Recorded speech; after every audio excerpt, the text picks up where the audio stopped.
Welcome to another episode of Becoming a Techno Wizard. And today we continue our series on my article, my Journal of Techno Wizardry.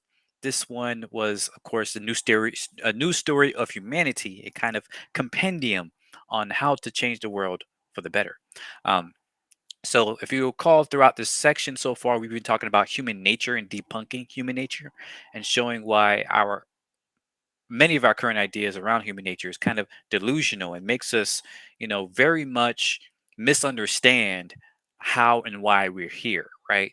We're not here because of some, humans are evil or stupid or selfish or whatever. It's because of the environments that we create for ourselves, the behaviors in which our particular type of social ecosystem or social, society incentivizes and disincentivizes. So, in the next section, I'm going to get into how we even gain sentience and how I think understanding our evolution, understanding how we even gain sentience in the first place, plays a huge role in understanding, our social environment in general.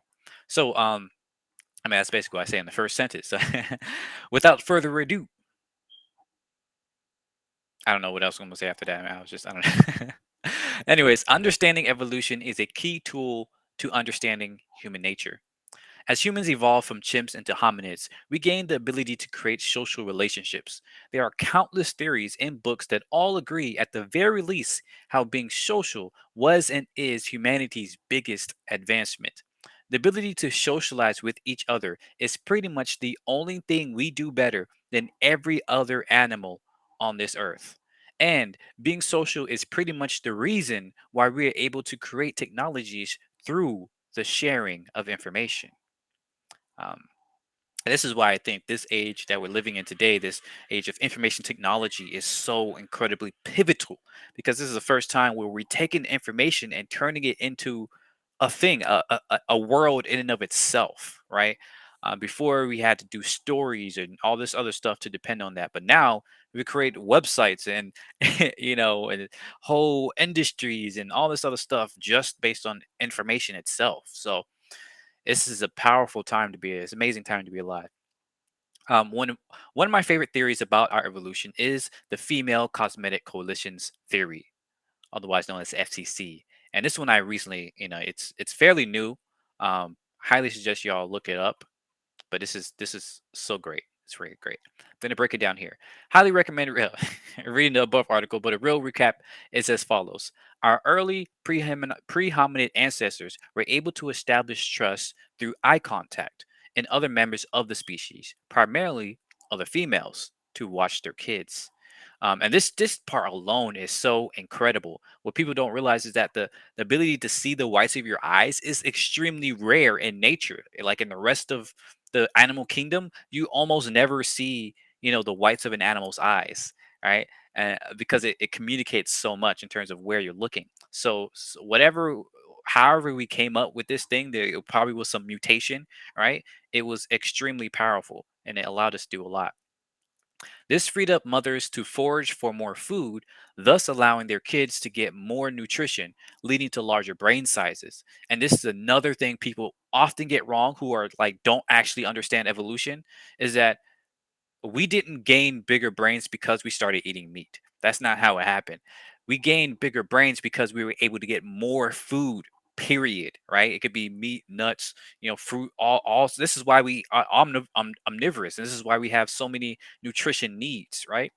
Um, and a lot of the thing that other people don't realize is that a lot of nomadic creatures, or a lot of foraging creatures, whether it's humans or other animals, they get when they forage when they this is forage is a better term than hunter gatherer, right? Because hunt most animals did not hunt for most of their food, right, including us. Meat only was like 10 to 20% of our dietary needs. The bulk of our nutrition was through foraging for all the other foods, right? And even when we hunted, it was usually small game. It wasn't like going out and packing a mammoth or something. That's what the Neanderthals did. We did not do that. These relationships created the first matrilocal coalitions of hominids working together for a common goal to raise their children safely. And again, this is another really, this is just, I'm telling you, you have to read this thing for yourself. It's really powerful because another thing we do see in nature is that most uh, animals, especially mammals, right? The mother is the only one that watches their own children. But in our ancestry, the mother would leave their kids with other females, with other female hominids or apes or whatever what they were at the time, right? This is millions of years. This is like 2 3 4 million years ago, right? This is before we were even hominids. And so they were leaving their children with with the other females of their little group, right? So they established trust. I'm probably gonna get, let me continue. I'm getting too much into it. It's all there already. um this also protected them from dominant males who previously utilized coercive strategies to form harems or other forceful methods of reproduction, which is very common, unfortunately, in nature. Since males now could not simply take what they want, they had to learn to communicate with these coalitions of females to be able to reproduce. This is powerful, man. Thus marks the beginning of language and first use of symbolism for the purpose of showing males what foods to bring in order to be allowed access to the fertile woman of the month. I might get into this. Let's see if I have time. There's so much to talk about here. This also becomes a great strategy for non-dominant males who couldn't compete with the quote unquote alpha males. Really, our idea of alpha is kind of skewed by this by the whole bullcrap there. When we say alpha males, what we really mean is dominant males who are very coercive. They weren't leaders of the pack, right? The idea of the alpha was a leader, no, that's fake, right?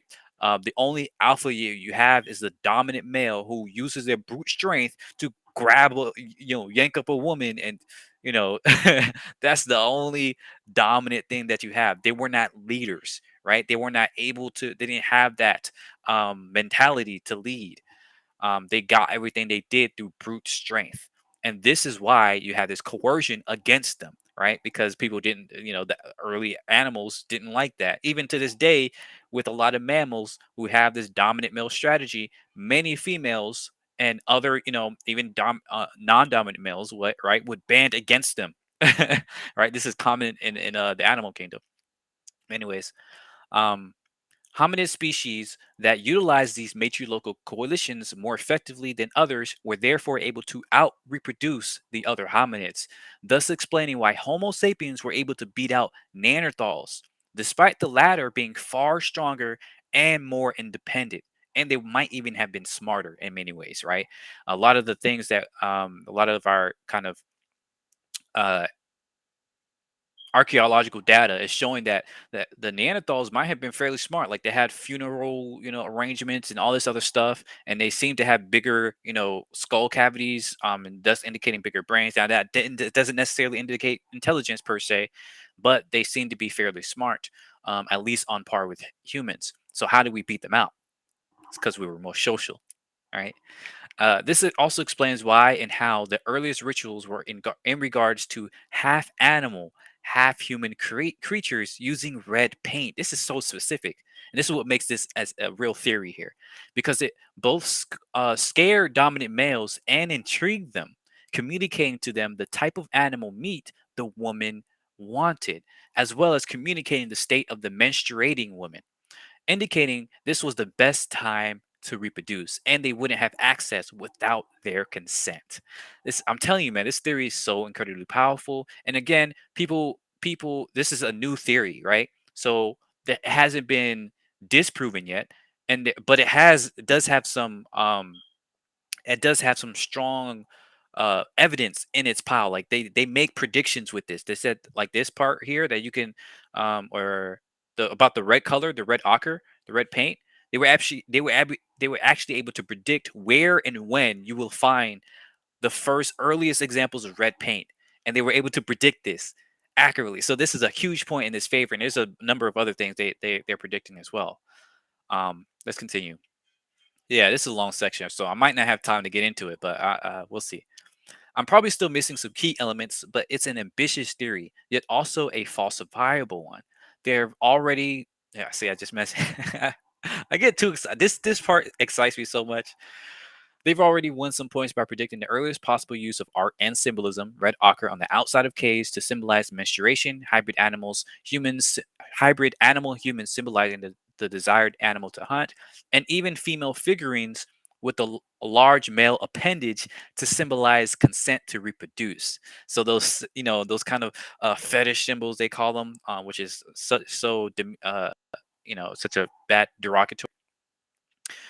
These are examples of how and why we gain intelligence in the first place. It's fascinating. As you can see, this explains a lot about why we gain the ability to communicate, why we rail against patriarchy despite it supposedly being natural, right? It is with other primate species, but not with us. And possibly even why males in our species are only about 15% bigger than the females. In other male dominated mammals, males are 50 to 150% bigger. So if we really were about dominance and right, then most of us would be like huge dudes and smaller females. But that's not how humans work. So you gotta think about these things, right? This theory and many others also shows why fairness, equality, freedom, and consent are so important. If patriarchy was natural and hierarchy the norm throughout our evolution, then we would never have come up with these concepts in the way that we do. Just think about it. If might makes right, right?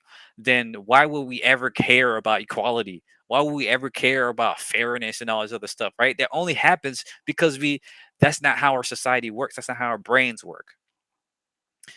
Furthermore, if our evolution was chiefly driven by competition, then our type of intelligence would never have occurred. All right. Our type of intelligence is extremely social, it's cooperative. Predators who can get their way by just hunting and dominating others don't need to speak. Their superior brawn and hunting acumen would be sufficient to get their way. Look at spiders. Look at freaking lions. Look at, any other creature out there that actually hunts more than it, communicates, more than it socializes. And you'll see this.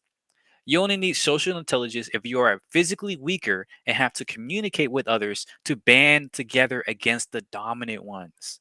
Hence, the wonderful and much needed corrections about the history of human civilizations that has been circling around recently. I'm talking about down here. The bulk of human history has actually been egalitarian, not hierarchical.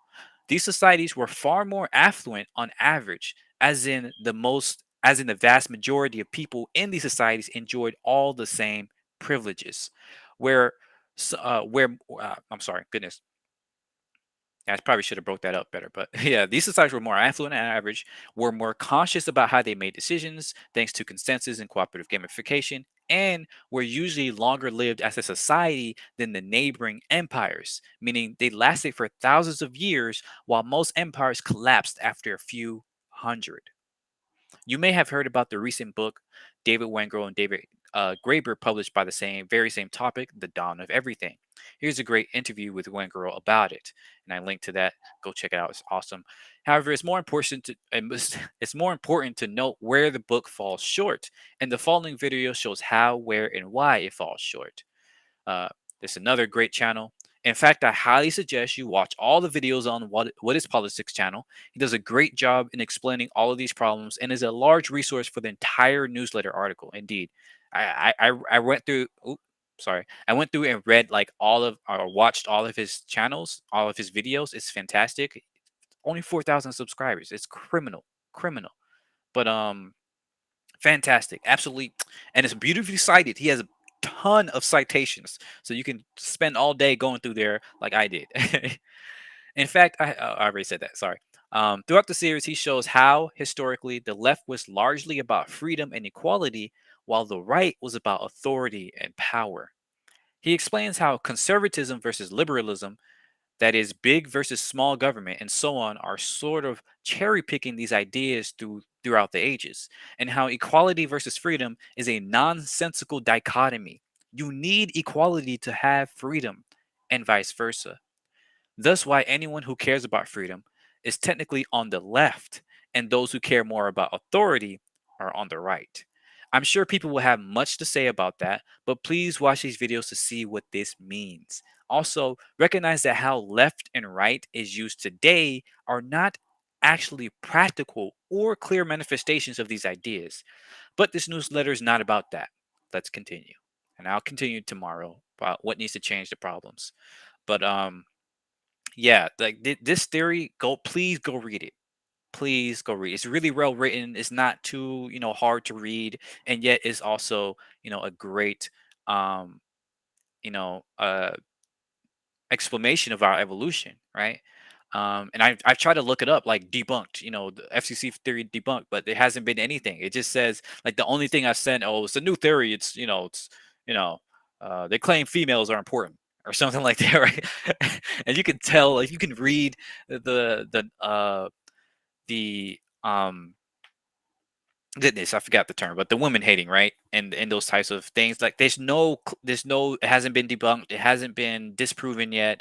There's points in its favor, for this theory. And even if you don't believe in it, right? Don't want to see the evidence, if you just go look up evolution, right? Theories of evolution and how we gained intelligence, you'll see that the vast majority of them are based on social behaviors, right? Some of them are more, based on more on the Malthusian, not Malthusian, on the kind of manipulative side of it. Some of them not, but either like almost all credible theories of evolution have to do with social, have to do with us being social. So I personally believe like this is going to be like huge. This is going to be like this is a huge way of rethinking about how we gain intelligence. And once you understand this, it explains so much. Like everything from the color red, how that plays into our art and literature and all this, not literature, but visual things and things like that, into spiritualism, how we gained a lot of that spiritualism, why there's so much um like kind of gender bending, right? And throughout most of human history, why trans like identities is not new, why it's something that humans have been doing for a very, very long, since the beginning of intelligence pretty much, right? It explains why we care so much about consent. It explains a lot, man. And so yeah, I really love this theory. Go check it out, and check out these other things here. This interview with Wayne Gross called, let me see, yeah, large societies don't need massive inequalities. Um, so this goes into the people that think, oh, in order for us to be advanced, we have to be like complicated, right? And that means we need inequalities, right? But no, we don't. Like you can have massive societies that span continents, right? Or at least one continent, but are still very egalitarian, like many of the Native American ones across most of Americas, and then many of the African ones across a lot of Africa for a long period of time. So yeah, this is great stuff. Go check it out. Sorry this one ran long, but thanks for watching. As always, let me know your thoughts, and let's have a discussion. Thank you. Have a great day. See you. Bye bye.